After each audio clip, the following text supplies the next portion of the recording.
Welcome back to my channel, everyone. I'm so happy to be here with you today. I think it's about time we make an updated list of the luxury items we're not buying in 2025. Let's jump right in. So this is a video that I make every year. I think this is like a rule of thumb that I try to stick to for the most part in my life. However, there's always times I slip up. I have never fully been perfect with following my own rules, but we're trying. We're a work in progress and we're gonna get into all of it. But before we do, I'd really like to thank today's sponsor, Songmont. So we have two gorgeous bags to talk about, and I'm going to show you how I'm rocking these bags, but we got to talk about them each individually. So firstly, we need to talk about the medium song bag in this gorgeous gray leather. Not only is this beautiful, but the functionality and the design of this bag is everything that I need in a bag. In fact, I am actually going to switch over my purse right now into this bag. It's neutral gray. It is the most luxurious feeling, looking, and stylish bag. It also, by the way, smells like an absolute dream. If you're a quality leather person, you know what I'm talking about. It is butter soft. I love that it has the top handle, but then also the long strap. Then this middle compartment, you can throw all your stuff in here, but then have your keys and your phone and all the things that are hard to find, your lip gloss.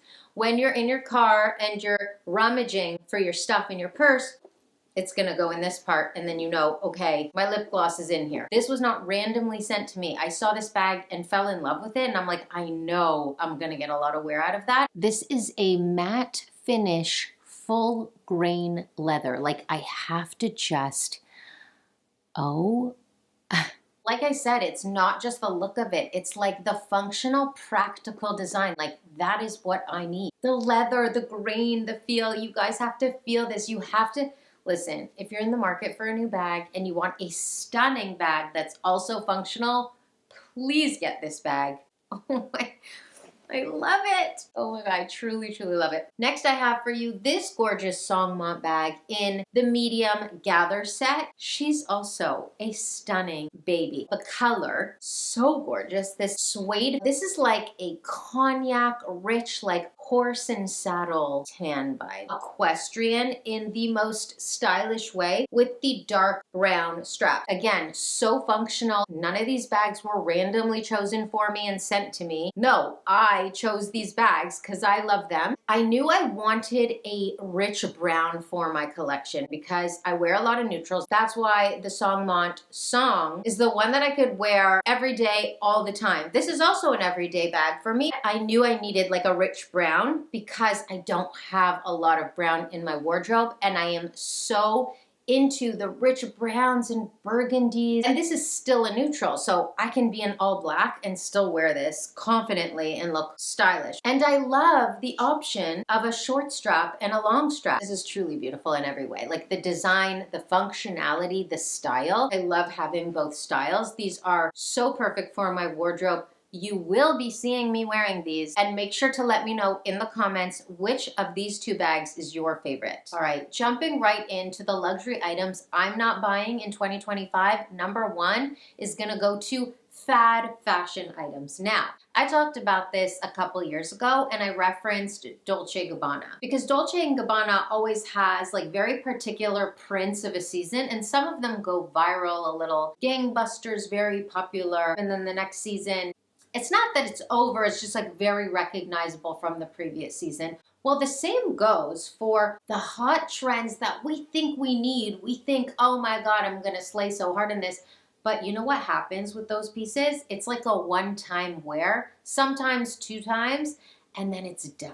And when I think about fad fashion items, a lot of things come to mind under a lot of my favorite designers. For example, Miu Miu. Miu Miu is absolutely killing it right now, but they've made like a major shift in aesthetic with the branding and the ready to wear. And the thing is, like, Miu Miu used to be like very dainty feminine like bows with curly appliques and like beautiful classic cut dresses with a very Miu Miu aesthetic to it. It's just completely changed, not in like a Balenciaga direction, but just in a very like trendy, very fast-paced fashion items, kind of like in and out. So they also did this like super micro mini skirt with like the underwear inside, and it's so mini that the underwear, it's like above the tush and you can see the underwear. So it's really more like a frill. It's not even a skirt. It's like a frill on top of like an underwear. By the way, I love the Miu Miu mini skirts. However, like I try and buy the ones that I know I'm just gonna wear over and over again that aren't as viral and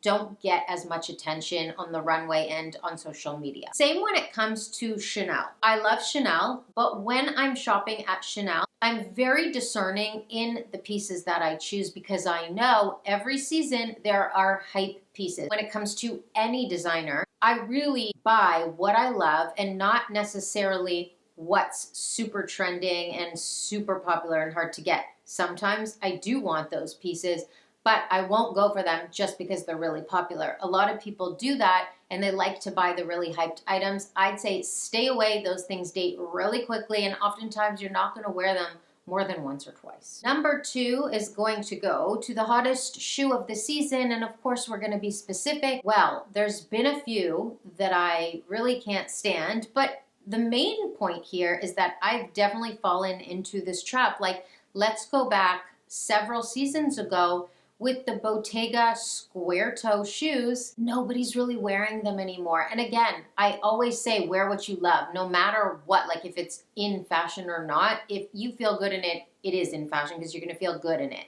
But there are things that definitely do date. And a lot of people do wanna feel current and up to date with their fashion and their personal style. The same goes for those Mac and Mac bow shoes, which are still beautiful. I still wear them, but they really had such a like craze about them. Really, those were like the hottest it shoes and I had to have them, so I bought them right away. I am really honestly a victim of my own ridiculousness.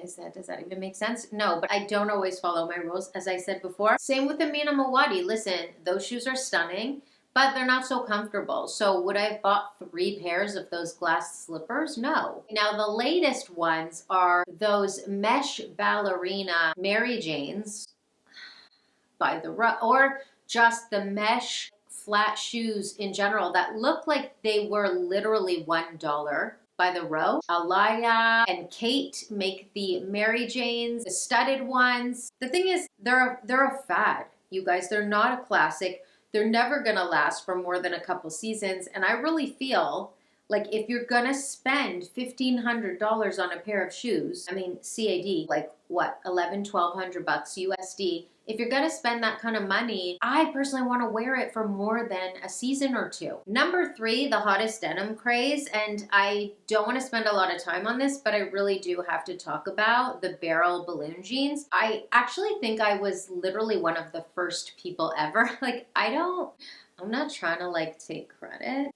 because I was wearing them like 7 years ago from Zara. Because you know Zara, what they do is they'll experiment with a style and it won't do well, and then years later they'll do it again. Okay, so the barrel jeans, I got a pair from Zara. So I'm roasting them a little here today because I think personally that is such a fad, and I would not spend 400 bucks on a pair of A Goldie. That's CAD again. Jeans are very, very expensive on a pair of A Goldie barrel jeans. No.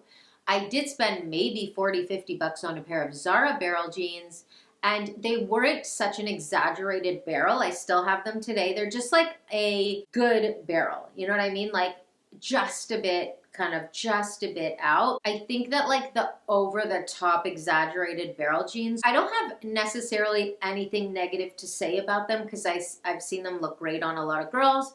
I personally don't think they're flattering on me. I don't love them in general, but that's just an example. So the latest denim craze, unless you love it, of course, okay? So, and that goes without saying. If you love something, you should definitely invest in it if you feel good in it, because like I always say, If you feel good in it, you're gonna look good in it. But I just think like if you're just buying something because it's popular, it's not the right move because it's just a waste of money. You're never gonna feel really elevated in it. You're just gonna feel like you followed a trend, and that's never a good idea. Number 4, we have to talk about the latest it bags because I almost feel like, okay, I've been saying this since 2018.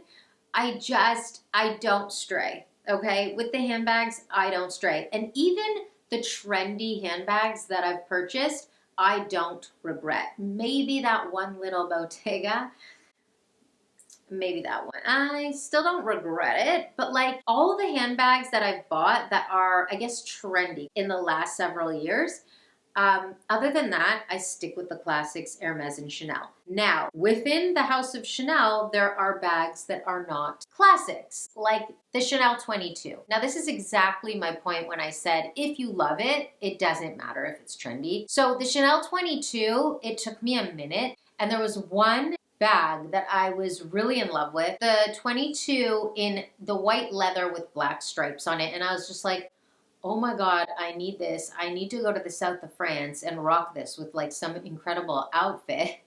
So here I am making the mistakes that I'm telling you not to make, but I don't regret it because I do love it. So before the 22 was the Chanel 19, which I was obsessed with, and now I don't really care for it that much. And I feel really bad because my husband bought me one a few years ago for my birthday and I hardly ever wear it and I feel so guilty. I'm not too sentimental though, like I would sell it. I just don't think I'd get the money back for it because I don't think many people care that much about the Chanel 19, and I think the same exact thing will happen with the Chanel 22, and when you're spending thousands of dollars, it's not the smartest move. So that's why I feel it's better to avoid those it items of the season, especially bags, because those are the most expensive out of all the things discussed here today, and that's where you're gonna lose the most money. I really don't buy Chanel bags too much anymore. If I do, I try and stick to the classics. Of course, they've had some slip-ups. And then Hermes bags, because they don't decrease in value and they always stay relevant in fashion.